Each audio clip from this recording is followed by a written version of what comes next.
What do you do after the crisis ends? Most leaders focus on getting through the storm, but almost no one talks about what happens after the storm passes. Today's guest, Savio P. Clemente, has faced 2 cancer diagnoses, spent 29 days in the hospital, and come out on the other side with a framework for what he calls adaptive resilience. And its leadership lessons are ones you can use right now. Stay with me. This one's worth your time. Welcome back to the Modern Leadership Solutions podcast. I am pleased to be joined today by Savio P. Clemente, who's got an excellent perspective on a topic that I think you're going to enjoy. But to start with, Savio, welcome to the podcast. I'm grateful to have you here. Tom, thank you so much. I really appreciate it. I'm excited to see what we unearth today. Oh, I love that. I love the way you put that. Before we get into the topic, though, I really like to get just a little bit of background of my guests. So tell me a little bit about what your background is and how you got to the point of where you started in on this topic. Sure. So I was not born in this country. I was born in Mumbai, India.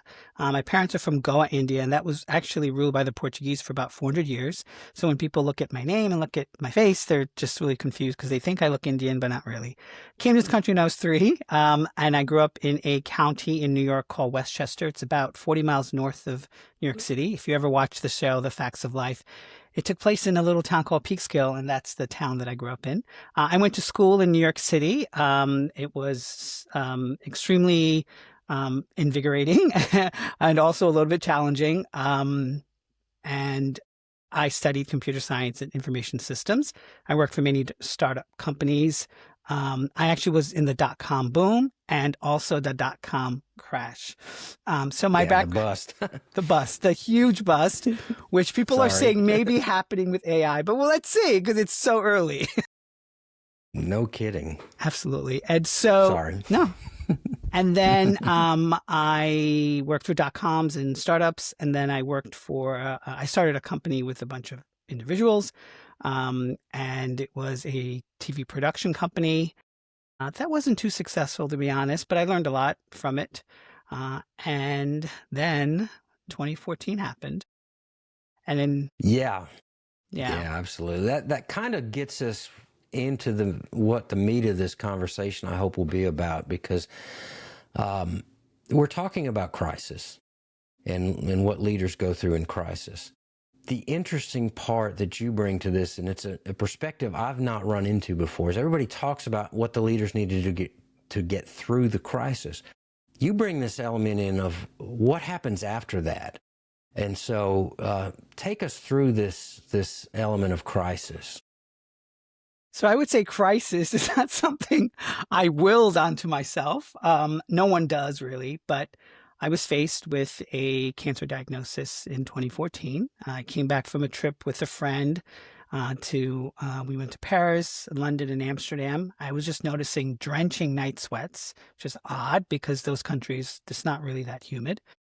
Came back and I noticed drenching night sweats, and then I noticed some belabored breathing. I noticed my stomach being distended, getting bigger and bigger.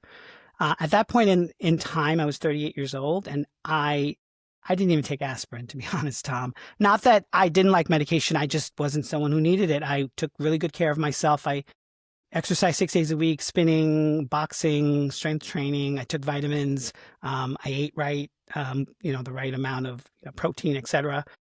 So at that time, I was seeing a naturopath, however, and for about 7 years, and he would analyze my blood, tell me what deficiencies I had and what I needed to eat or what vitamins I needed to take. And he looked at my blood and he goes, "Savio, there's like 3 things this could be, but I really think you need to go into mainstream medicine and figure this out." So he urged me to get a sonogram.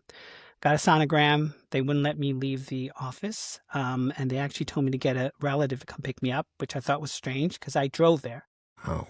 And then about an hour and a half later, they told me to go to the nearest hospital. So my dad came, took me, and within an hour and a half, they admitted me. And then a day later, I was told it was stage 3 non-Hodgkin's lymphoma. I was bedridden for a week because of the distension. So I had ascites, and then in the ascites was a lymphoma. So I was bedridden for a week. They distilled about 8 liters of fluid from my abdomen. And then I was in the hospital for a total of 15 days. And 2 days before I left, they told me I needed to start my first round. At that time was called R-CHOP chemotherapy. And then I had 5 successive chemotherapy rounds. And I was happy to say that after 4.5 months of that treatment, along with some other integrative things that I chose to do because I believe in body autonomy as well, I got my remission status and I was in remission for a decade. So that was the initial crisis. Yeah, that came on extremely fast. It was extremely severe as far as if you're going to rate a crisis, that kind of crisis is about as severe as you can get. So what, at that point, what were you dealing with as far as having to maintain your own mental well-being going through that? So I asked my parents if they knew of any relatives that had any type of blood cancer, and the answer was no. So, and then I asked the doctors, and they said, we really don't know how lymphoma, especially blood cancers, originate. There's really no cause of the effect in a medical sense. And so I actually had to process the idea, well, 2 things. One, I grew up Catholic and I was an altar boy, a good altar boy for about 6 years in elementary school. I went to a Catholic elementary school.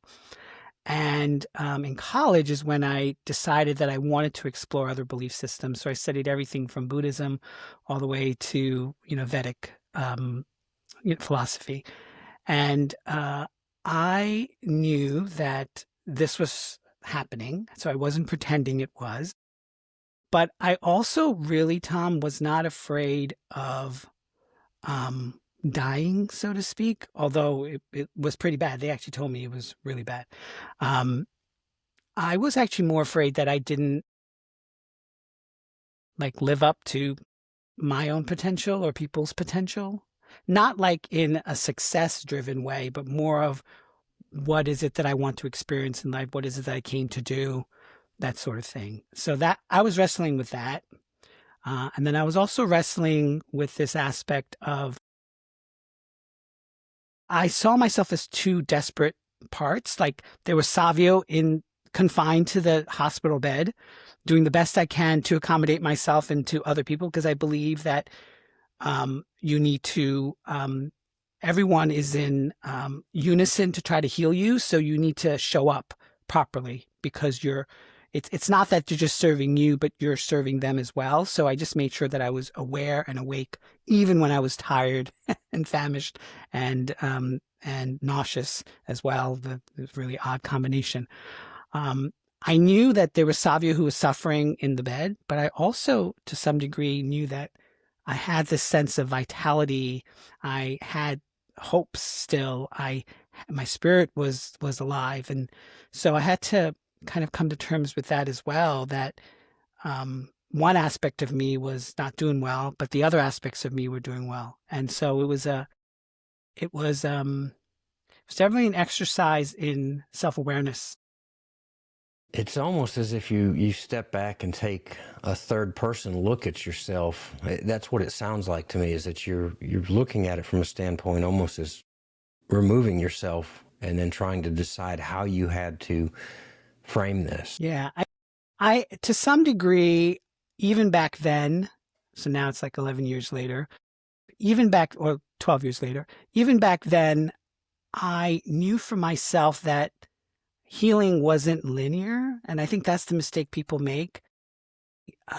Doctors are wonderful. I mean, they saved my life, and we can talk about the second crisis and how really saved my life. Mm-hmm.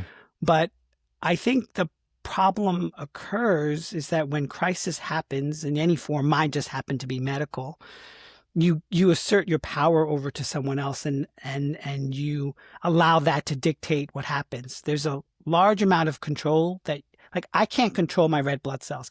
I can't control my platelets. I can't control my white blood cells. I can't control my hemoglobin. Like, I can't control any of that. But what I can control is, how am I processing this? What is happening to me? And there was a hack that I knew or instinctually realized that I used again now 12 years later, which was reframing the chemotherapy, because everyone knows chemotherapy is poisonous, it ravages the body, it causes side effects. But I reframed it as saying that it was an elixir, that it was, if you're into, biblical words, it's like manna from the universe. So that's how I saw it, as doing what it's designed to do, but also accepting it and surrendering to its healing ability, even though I knew side effect wise that there are repercussions to it. That's tremendous insight, especially in talking about going through the crisis and getting through it. You talk about you beat this thing into remission in that therapy. But you had some other insight once you got past that. Most people would think, okay, it's done, let's move on. But you actually had more insight once you got into this stage of we're past the crisis. And now we're in this period, which turns out to be 10 years of remission. Yeah. So I was 10 years in remission. I chose not to speak about my experience. I mean, I went to events. There's now it's called Blood Cancer United, but back then it was called the Leukemia and Lymphoma Society. I went to their events and all that, and that was great. But I didn't want to be outward with my story, because it could always come back. And they said once it hit 5 years, it's less likely to come back. And so I knew as well that for me to speak adequately about it, that I had to be informed. And so my care team was like, Savio, we love seeing you, but after 5 years, my friend, we don't need to see you every year. And I'm like, can I just come every year? And they're like, yeah, sure. You can come every year. So we did blood work. And so it happened that June of 2024, I went in for my normal yearly visit. Blood work came out fine. My oncologist, he's great. And he's like, Mr. Clemente, I'll see you a year later. Okay. But I'm like, just to let you know, at that time I came back from a trip, a media trip to India. So I went to about 8 cities. And I said to him, I've been noticing that I've been having intermittent earfulness and a little bit of nasal stuffiness. I'm like, I'm going to go see an ENT in the city. He's like, okay, just have them send over this stuff. We'll just put in your file. He's like, I'll see you next year. I'm like, okay. So I went to the city to my ENT. He looked and he said, Safi, there's a lot of inflammation in your right nostril. He's like, you're a B-cell lymphoma survivor, right? I'm like, yeah. He goes, do you know B cells can live in the nasal cavity? I'm like, what? Because I was told from my initial oncologist 10 years ago left. So he said to me, if it ever comes back, it would normally come back in the same spot, which is my, my stomach area. So that's the last thing I thought about. I thought he was going to give me nasal medication. I didn't think it was going to be a conversation about cancer. So he goes, and I will never forget this. He goes, I've been burned as a doctor before. He goes, let's be on the safe side and let's do an MRI. The MRI came back. He's like, it looks a little strange. He's like, let's do a biopsy in the office. And Tom, I got the MyChart notification. I'm a big advocate of getting notifications because that's what empowers you to make decisions. I got the notification at 3 p.m. on a Friday. The next day was supposed to be my 25th college reunion. I was emailing people weeks in advance. I'm coming. How could I show up the next day and pretend everything's fine? My oncologist was not working that day. He called me a few hours later when I called the office, and he scheduled me on Monday for a bone marrow aspiration. And then he spent about an hour and a half explaining the very involved treatment protocol for this, as they call it, refractory or relapsed lymphoma. Wow. What did that do with your, as far as your mindset going into that, when you get that news, and here you are, you've gone through the process one time, you've been successful at it, and you've dealt with and learned how to lead yourself and how to manage yourself through that crisis, and here you go again. Well, when I told my parents, especially my mom, she fell to the floor. I distinctly remember after he spent an hour and a half, he literally wrote out everything. I'm talking about 2 separate hospital stays, 3 days each for chemo. Then I had to do stem cell harvesting, but you have to inject yourself for a couple weeks with all these things. Then he told me it would be a stem cell transplant. Before the stem cell transplant, they do the harvesting. So it's about 6 to 7 hours of them doing that. Sometimes it lasts for more than a day. I spent 29 days in the hospital. It was supposed to be 21. I ended up having tachycardia. So every time I would stand up, my pulse would go to 160, 170. One night it got so bad they had to rush me to the ICU to get norepinephrine. Fortunately, I left the ICU within a day. I lost 26 pounds. I had no appetite for about a week. I didn't want to eat anything. I had no desire to eat. I had diarrhea, constipation, and I had two things, though, that were anchors for me. And it's so simple, but they were really powerful, because when you get a stem cell transplant, they put you in a quarantine room because they have to stave off any infections of any kind.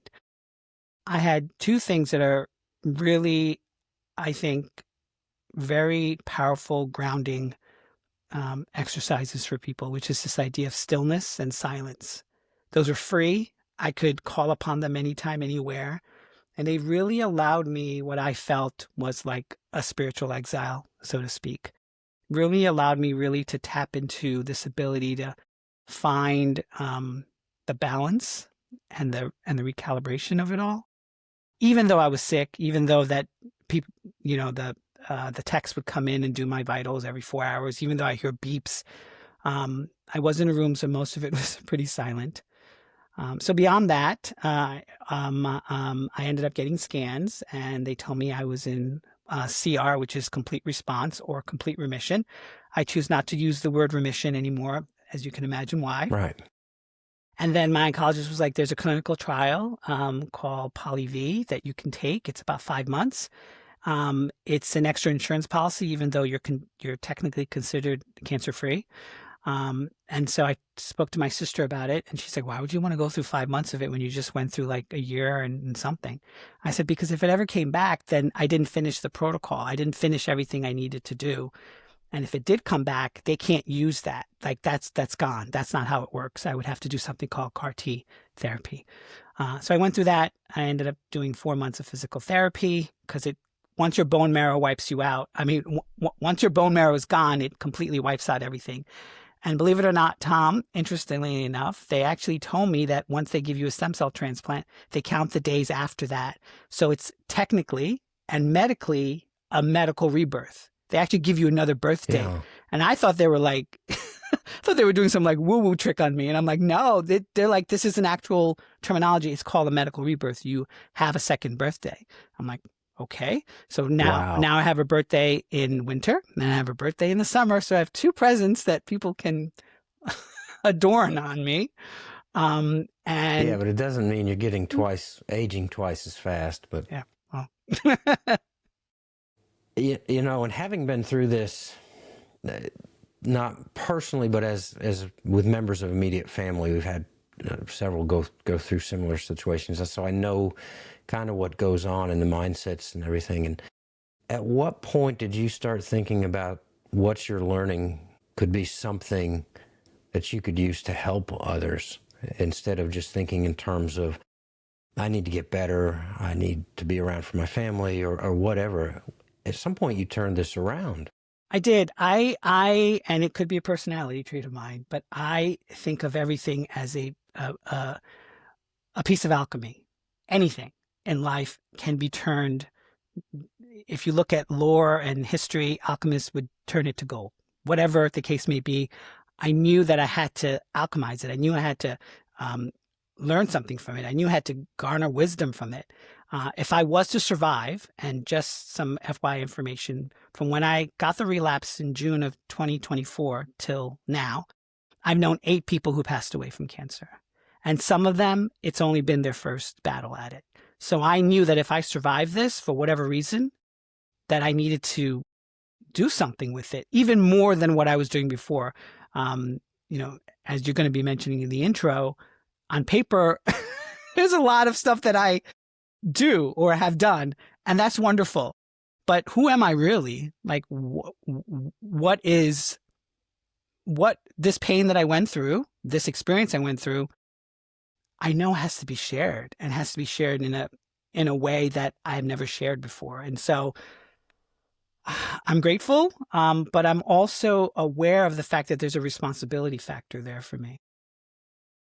Yeah, you've reached what I think, I've had conversations about this before. You either call the second mountain or the second purpose or whatever it is, where you're no longer thinking about the day-to-day needs of things, and you're looking at what you're experiencing, what you've learned, and you're starting to turn that around and say, what greater purpose is there for this? How can I use this to benefit people? That it's a pretty amazing thing when you reach that. Most people don't get there until they're considerably older, if they get there at all. But I guess most people don't go through this level of crisis on a regular basis, for sure. How did you start to link this to leadership in general, as far as linking it to those crises and the post-crisis leadership issues? If you was to break down the word leadership, what is that really? That is the ability for others to follow you. It's the ability of others to see you as something that they want to emulate, or something that they want to create from your wisdom or from your knowledge or from your experience. And so I knew, for me, being a journalist, at this point I've interviewed, I think, over 2,000 leaders, change makers, experts. I noticed a central theme with it. And it was this ability that leaders often put a lot of pressure on themselves, and they think that once that pressure dissipates, that everything is sort of hunky-dory. But life has taught me, beyond my professional achievements, that that's not the way it normally works, that there is effort that's needed to distance yourself. So they call it psychological distancing. Distance yourself from the problem rather than be sort of sucked into the maelstrom of it all. And so I knew for myself that I wanted to, and there's a book percolating here. I am a best-selling author. My first book was about cancer survivors, because I interviewed, at that point, 200 cancer survivors, and I took 35 of their stories, including my own, and I highlighted into a compilation book. That was Savio back then. This is Savio now. But it's this idea that, once we get away from this idea of pressure, and we can sort of relax into who we are as people, we can lead more authentically and more effectively.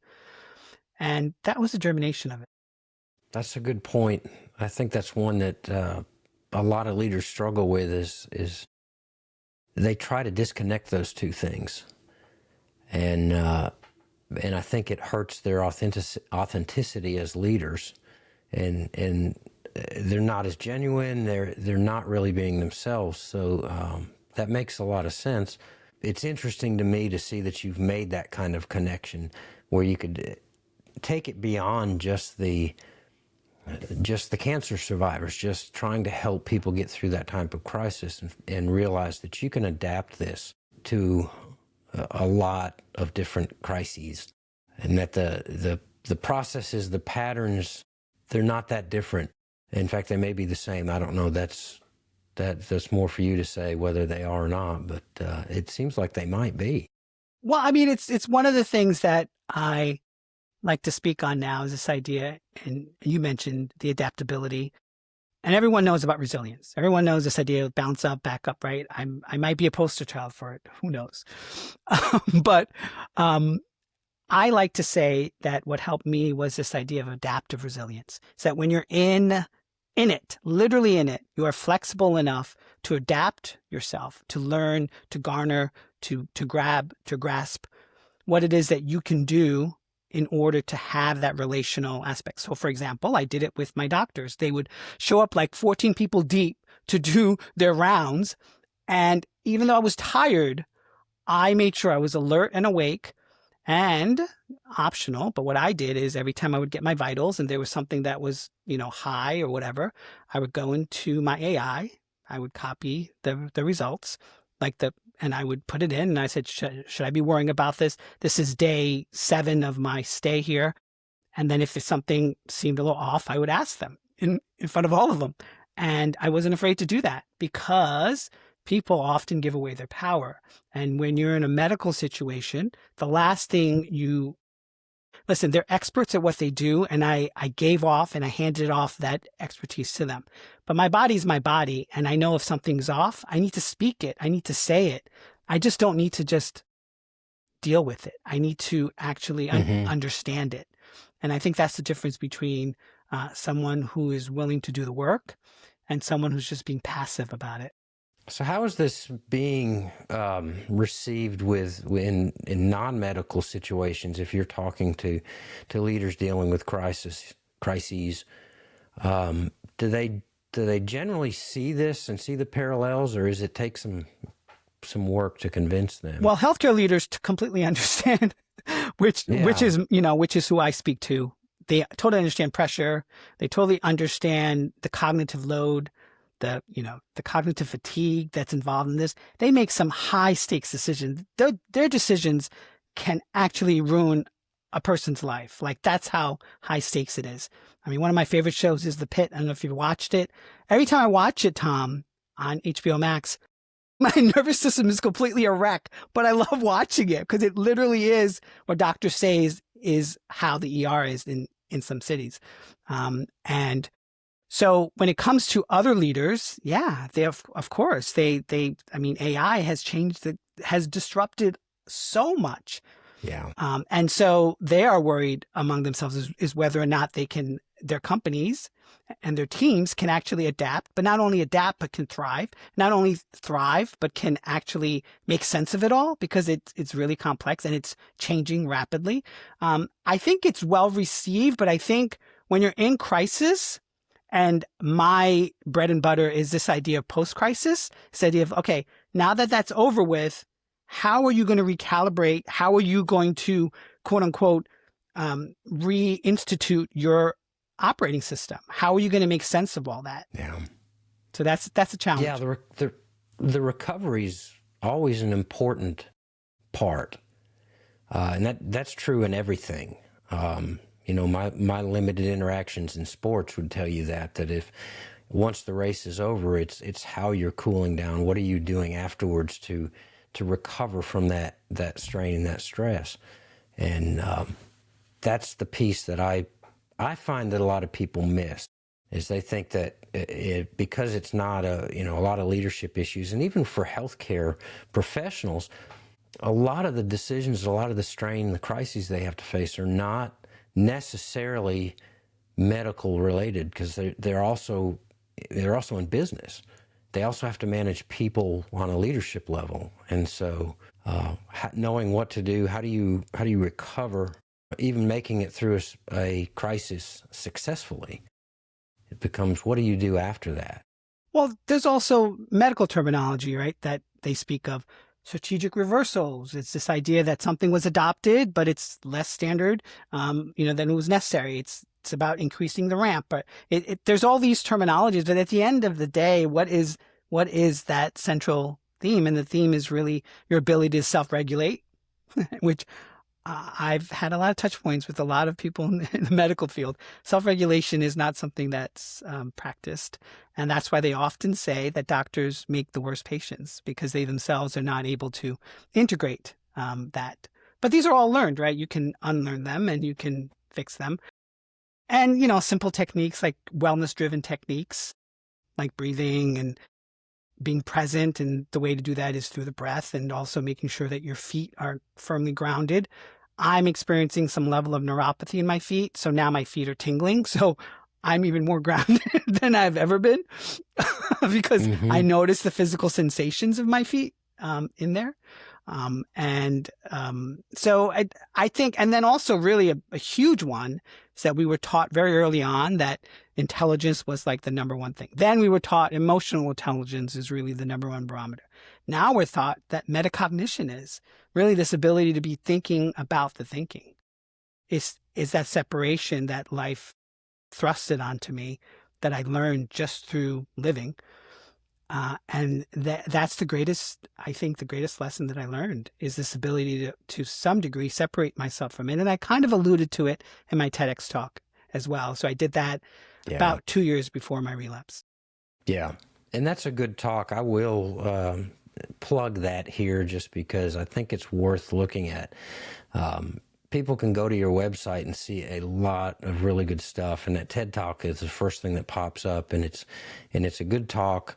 I love the structure that TED puts around things about how your talk needs to be structured because it makes it very easy to listen to. Yeah, the number one thing with TED is that what's that idea worth spreading?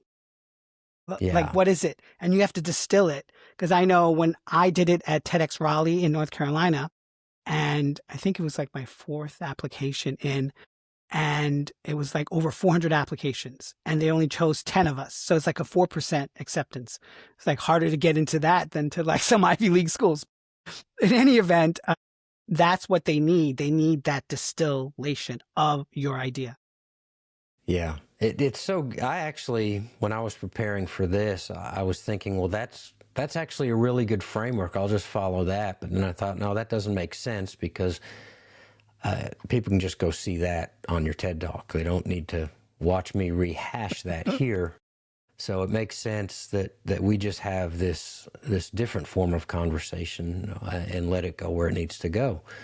Because I think it's an important thing, the parallels that you draw. It's not just, obviously, we ground this in a healthcare crisis, a pretty severe one, but it brings out some of the elements that you need to be thinking about as a leader.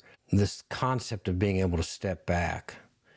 It's very difficult in leadership, at least I found it this way, is when you're in the middle of the crisis, it's very difficult to step back. It really helps to have somebody reminding you of that or be able to help walk you through that.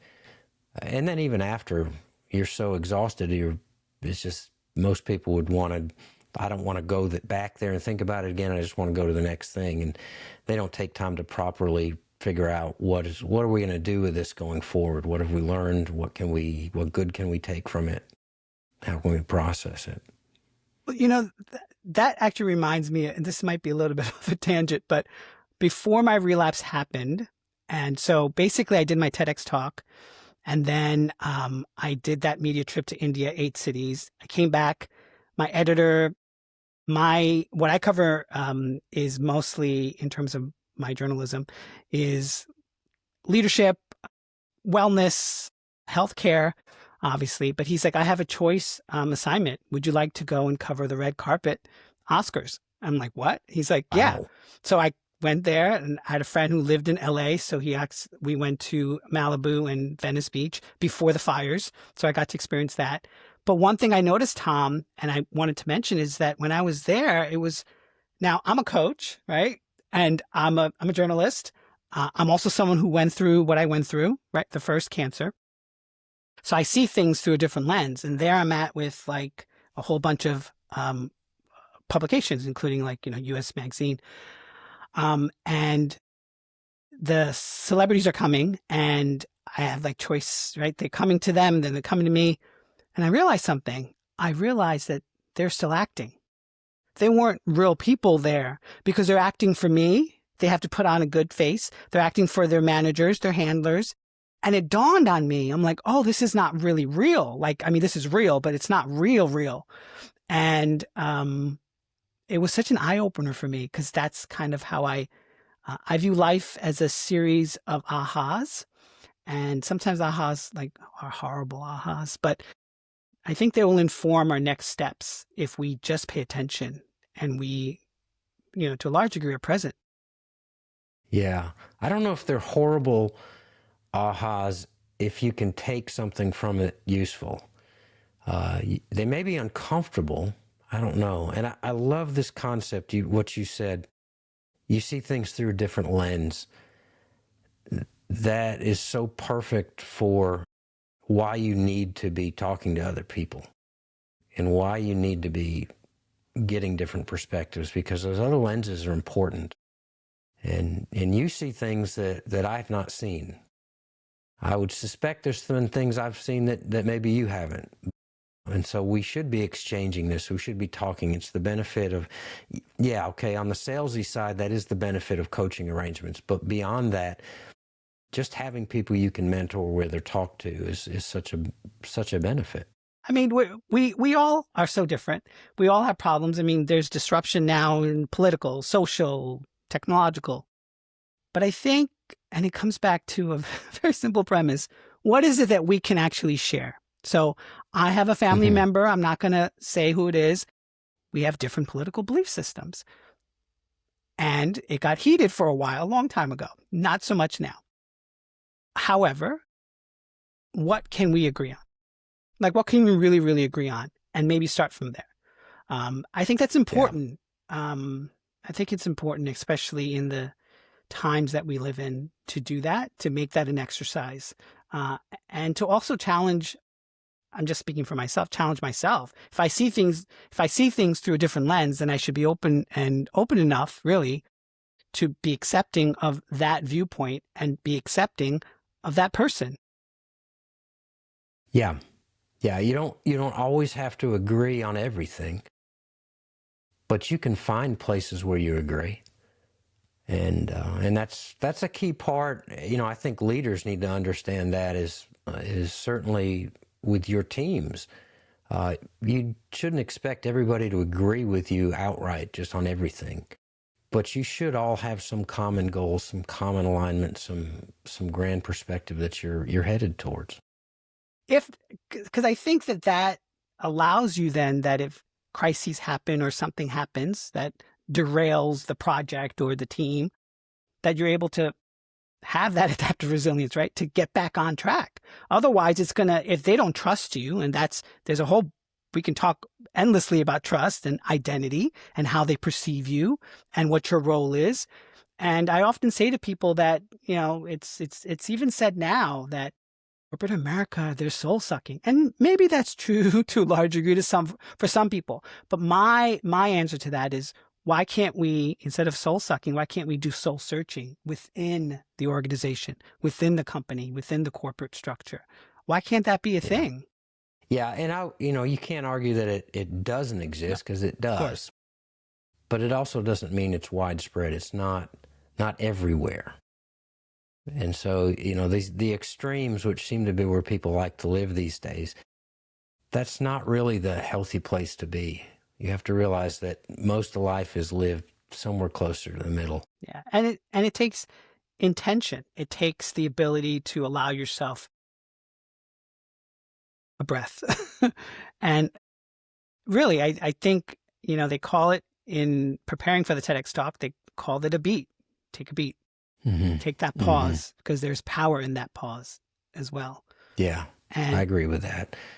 And even with my TEDx talk, there was a framework that I mentioned. This framework was originated before my relapse, so now it's a larger framework called the Adaptive Resilience Leadership Framework. In it, I have a alchemy of resilience. But at the end of the day, in that, I talk about this framework called ALOHA. And as we know, Hawaiian, aloha means hello. And so it's like a hello to your inner self. And so my TEDx talk is called 7 Minutes to Wellness, How to Love Your Inner Stranger. And I ask a very simple question in the beginning, and I'm going to paraphrase. If you stare yourself in the mirror, do you recognize the person that's staring there? And people are like, oh, actually, what do you mean inner stranger? And I'm like, well, of course, they always want you to expound on what you think it means. So I'm like, I left it intentionally vague on purpose. But for me, if you're asking me, that inner stranger was that young boy and that young child growing up who never really felt grounded. Like I was involved in things. I had my own small challenges, not nearly as severe as some other people that I knew back then, but I never felt that I was completely rooted. And so that inner stranger was like just trying to find my footing, my literal footing in the world. Some other woman I spoke with, she mentioned, the inner stranger for her is like trying to grasp at that professional female that she wants to be, or that perfect mother she wants to be, or that perfect sibling that she wants to be. And she never is able to attain it or reach it. And so the framework is very simple. So it's an acronym. A stands for acknowledge. So acknowledge where you are. Don't pretend. If you need to do a deep dive or just write stuff down about kind of what you're thinking, do that. Acknowledge exactly where you are. L stands for listening. So listen. And so in formulating that framework that I did, I studied a healing modality in Hawaiian called Huna healing. And off of Huna healing, most people know there's something called Ho'oponopono. And Ho'oponopono are just 4 phrases that basically say, I love you, I forgive you, please forgive me. Mm-hmm. And it's just 4 phrases that people say. But in Huna healing, they actually teach, and I don't expect people to do this in public, but that you could speak to your body. You can actually, because the body resonates something. There's an energy, there's a feeling, there's a signal, there's something, there's a pattern that it sends. And so they believe in their healing modality that you can actually talk to those body parts. You might not get an actual answer, but you can feel into it. So this is called embodiment work. This is what people are doing in terms of actually trying to figure out what's happening beneath the talk therapy that most people are aware of. So that's listening. O stands for opening. So open yourself up. So whatever your belief system, whatever your thinking process is, just be open to it. You don't have to accept it. You can just be, allow it to infiltrate or allow it to formulate what your thinking pattern may be. 8 stands for harnessing. So harness those tools, that wisdom, whatever it is. And A is having the courage to act upon that you discovered upon yourself. And I think that really allows people to just make it very simple and easy. And it's, when people say to me, well, what do you mean about like saying hello to your inner self? And like, I don't have any time. I'm like, but you don't have time to just take a couple of breaths. I mean, there's all these tools now. We have access to so much content. You can do box breathing. You can just take 3 breaths in, 3 breaths out. You can meditate. You can journal. You can prayer. So there's many different ways in order to come back to self. And it's something that even in my studies with Eastern philosophies, that they always go back to nature. Nature doesn't hurry. It has its own time cycle. I grew up, I'm in the winter, you're in the winter, there's snow, and there's things that are germinating beneath it. There's seeds that the roots are taking stock. So it's really about being able to be open to the process and not having to rush the process.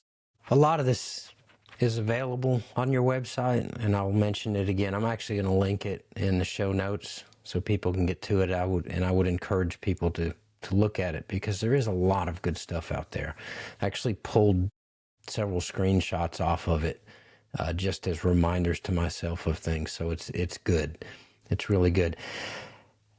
So I've got to wrap this up, but I wanted to ask you, from our conversation of all the stuff that we talked about today, or even something outside of that, if people were going to take away at least one thing out of this, what would it be? I said, whatever life throws at you, you don't have to be a victim as to how the story ends. There is a way, there's opportunity, there's tools, there's knowledge, there's wisdom that can allow you to see things from a different vantage point. So I echo one of the brilliant minds, Albert Einstein. Can't fix a problem with the same consciousness that created the problem. You have to separate yourself from that to a degree. And also having that psychological distancing and that metacognition, which sounds complex, but it's very simple. And the way you get through that is people are in flow states, whether that's working out, in dance. That's a way to have that metacognition. Or you could do it what the yogis do, which is meditate, or you could do it in prayer. I think it's very important now that we all find a level of equilibrium with ourselves, because we're challenged externally. And when things are challenged externally, if your base is not centered, if you're not to some degree allowing yourself to be nimble, open, but also peaceful within, and that's a big word, I know, then you're not going to be able to handle anything that comes your way. That's perfect. That's a great way to close this. I think I'm going to put that on repeat and listen to it several times, because that's so good. Savio, I really appreciate you joining me today. I've enjoyed our conversation and the insight that you've brought, and I look forward to following you and maybe encouraging people to jump on board and take a look at what you've got. Yeah. Tom, thank you so much. want to find out more information about me, go to my website, Savio P Clemente, SavioPClemente.com. On there, I have my keynote work. I have my TEDx talk, as you mentioned. I also have a weekly newsletter that comes out every Wednesday, and I talk about head, heart, and gut intelligence and how that informs my interviews and what I've learned from those interviews. And also, I have a couple of spots left for keynotes in 2026. So hopefully I might be in a city near you. And if they want to follow me on social media, I can be followed on every platform at The Human Resolve, because resolve is the only thing that's worth fighting for. That's perfect. Savio, thank you. Thanks, Tom. Appreciate it. Savio gave us a lot to think about today. The power of psychological distancing, the discipline of self-regulation, and the idea that you don't have to be a victim of how your story ends. Whether you're in the middle of a crisis or trying to figure out what comes next, the work of recalibrating is real, and it's worth doing. If this episode landed with you, share it with a leader who needs it. You can find out more about Savio in the show notes, including how to connect with him and how to follow him. It's worth a look. Thank you for joining me today on the Modern Leadership Solutions podcast. And remember, effective leadership is intentional.